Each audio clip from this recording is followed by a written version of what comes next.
I was trying to get this number 3 engine back on the rails, but I just ran out of time. It's 5:30 already. We had to take care of some issues. Our home insurance just went up by about, I don't know, over $1,000. So we had to react to that.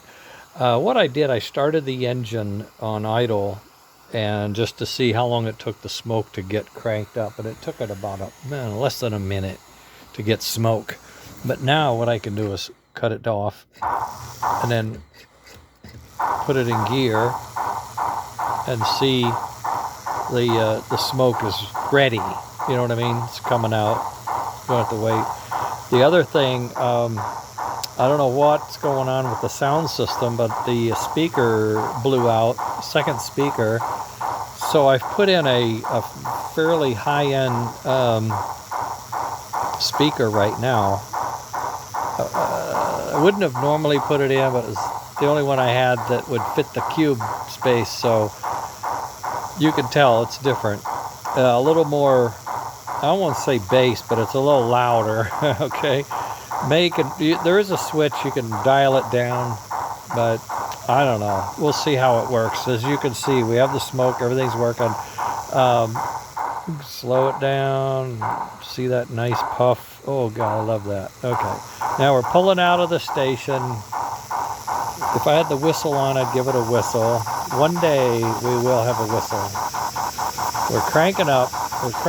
We're about 50% right now, so we're pulling the load. We're just stretching our legs, letting everything get warmed up. Passengers are getting used to the rocking and rolling. Now we got a little plateau. We're coming to an uphill, so I'm going to have to speed up in order to maintain our momentum as we go up this little incline. And you can hear the steam engine is starting to go from a chuff to a whine, or almost a scream.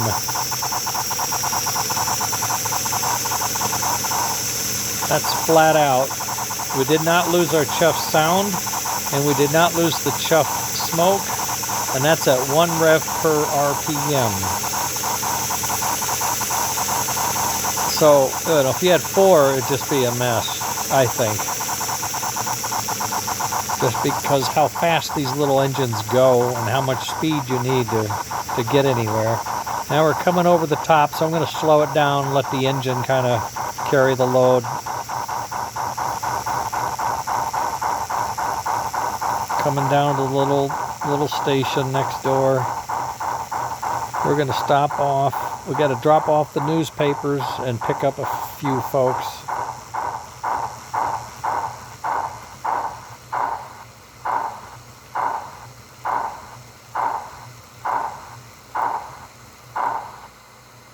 There we are. Now just let it sit there and idle while we're waiting for orders and getting the passengers changed around.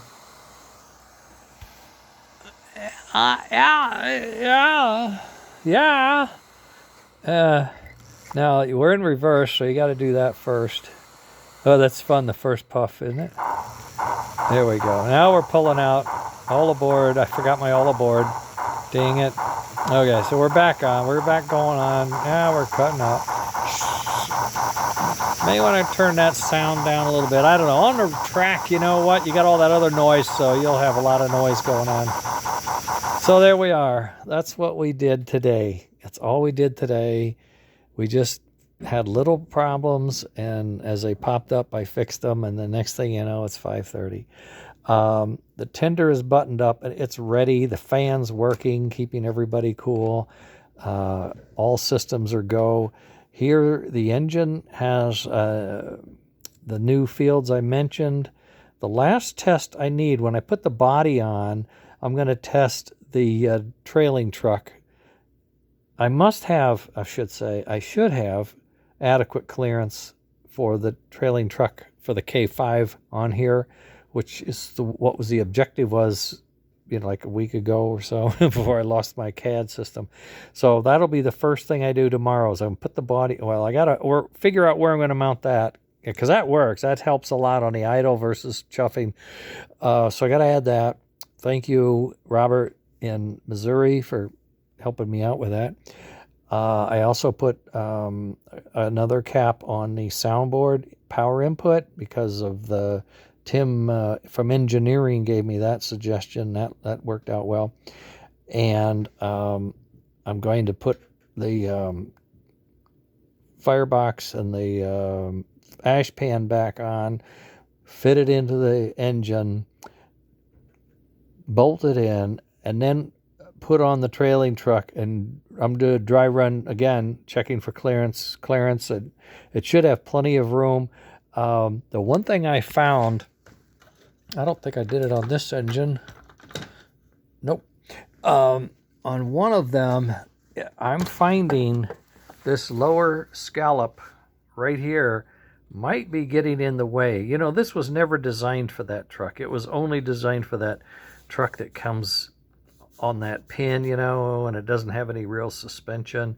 This trailing truck we have on the K5 has a side frame, structure, springs built in. I mean, it's a pretty rigged out thing, and it has a lot of bulk on the side of the wheel, the outside of the wheel. And so when it comes on those tight, very tight flyer turns, it might come in contact. It might have a problem here. So I'm going to have to debate, do I do something with this, try to get a little relief in there? I mean, on my engines, I don't mind. I grind stuff away for function. I'm always about function. But I got to talk to the guys or let them do it if they want, maybe, kind of a thing. I won't do it to their engine, but they can. We'll see. His nose is all bent up, but we had a really nice long talk with Gil about a nose that he likes, and I may have to go back to the CAD file and do something for him. But in any case, engine 3 is ready, totally ready. I'm logging. I'm going to go up and log in all my notes from today before I forget all the things that I did, things I had to do, the preventative, the oh God, you know, watch for this, that kind of stuff. Making sure on the 1 and 2, I get all of the things that I've done and make sure it's as complete as it can be. And meanwhile, I got to print a new field and a new ash pan for the other 2 engines. This one should be ready. I should just have to assemble it, put the truck on, test it. It's fine. Hook everything up and see what we can pull. I'm anxious to see the pull because we do have that the bigger magnet. The side magnet here is also a little fatter, but this is not a pull more armature, if I recall. Oh, it is. This is a pull more armature. Okay, so this will show us about as much power as we can get out of that armature with these magnets, because there's a point where the magnets get so big the armature takes too much energy to rotate. So, you know, you got to balance it out. You know, amps start to climb, that's a problem. So we'll see how this works out. Tomorrow's another day. I'm so sorry I didn't, just one thing after another, and then our insurance blew up in our face. We had to go fix that. And when these 3 are done, I'm going to go back to mine. I want to get mine going. So I have one to run around. Okay, gang, you guys take care. It's a weekend. Let's have some fun somewhere. Take the top down, go for a cruise, wash the car. I don't know. Whatever you guys do. Later.